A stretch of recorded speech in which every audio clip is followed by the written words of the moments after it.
மக்களுக்கு நல்லா செய்யணும். ஏன்னா இந்த நாட்டு மக்களுக்கு இப்போ பெண்களுக்கெல்லாம் வந்து பாதுகாப்பு இல்லை. ஏன்னா இப்போ நான்லாம் வந்து ஓட்டு வந்து 10-15 வருஷமாக ரெட்டை தான் போட்டேன். இப்போ மாறி தான் போடுறேன். விஜய் தான் போட போகிறேன். நான் விஜய் தம்பி வரணும், அவசியம் வரணும். சாமியை கும்பிட்றோம், விஜய் வரணும்னு. மக்களுக்கு நல்லது செய்யணும், பெண்களுக்கெல்லாம் பாதுகாப்பு கொடுக்கணும். விவசாயிகளும் நல்லா நல்லா செய்யணும் மக்களுக்கு. ஆமாம், விலைவாசியை குறைச்சி நல்லா செய்யணும். இது வந்து செகண்ட் டைம் நாங்கள் வந்து தளபதி இங்கே வந்து பார்க்குறது. அவர் வந்து இந்த வாட்டி நிற்கிறது வந்து எங்களுக்கு ரொம்ப ஹாப்பியாக கூட. அவர் வந்து எப்படின்னா எங்களுக்காக, எங்களோட ஜென்ரேஷனுக்காக அவர் வரதுங்கிறது எங்களுக்கு ரொம்ப ஹாப்பி. நிறைய பேர் சொல்லுவாங்க அவருக்கு எது அரசியல் தெரியாது அது இதுன்னு சொல்கிறாங்க. ஆக்சுவலாக அவருக்கு எல்லாமே தெரியும்.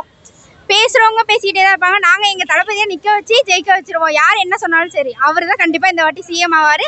தயவு செஞ்சு மக்கள் வந்து தெரிஞ்சு அறிஞ்சு எதுக்கு ஓட்டு போடணும்னு சொல்லி நல்ல ஒரு முடிவு எடுத்து போடுங்க. கொடுக்குற காசுக்காக ஓட்டு போட்டு நம்மளை வந்துட்டு வீணாக்கிக்க வேண்டாம். ஸோ அதனால யாருக்கு போடணும்னு பார்த்து தெளிவாக முடிவெடுத்து ஓட்டு போடுங்க.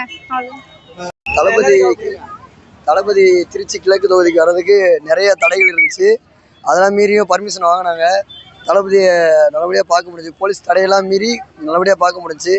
தளபதி திருச்சி கிழக்கு தொகுதியில் கண்டிப்பாக வெற்றி பெற வர நம்பிக்கை இருக்குது. தளபதி இன்னும் கொஞ்சம் சீமானா ஊர் மக்கள் எல்லாம், கஷ்டப்படுற வாழ்வாதாரம் இல்லாத மக்கள் எல்லாம் ஒரு மாற்றம் வரும்னு எதிர்பார்க்குறாங்க. தளபதி கண்டிப்பாக வெற்றி பெற்றால் நாட்டில் ஒரு மாற்றம் வரும். கண்டிப்பாக தளபதி ஜெயிக்கணும். இதுக்காண்டி தான் எல்லாருமே கஷ்டப்படுற மக்கள் எல்லாம் போராடிட்டு இருக்காங்க. இதில் ஒரு தீர்வு வரும்னு சொல்லி நம்புகிறோம். தளபதி கண்டிப்பாக வெற்றி பெறணும்.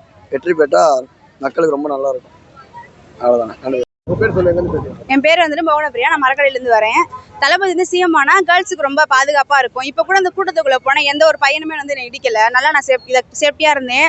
சில பேர்லாம் ஹெல்ப் பண்ணாங்க, வந்து கீழே விழுறப்பையோ என்னால் ஹெல்ப் தான் பண்ணாங்க. தளபதி சிஎம் ஆனால் இன்னும் கேர்ள்ஸுக்குலாம் ரொம்ப பாதுகாப்பாக இருக்கும்.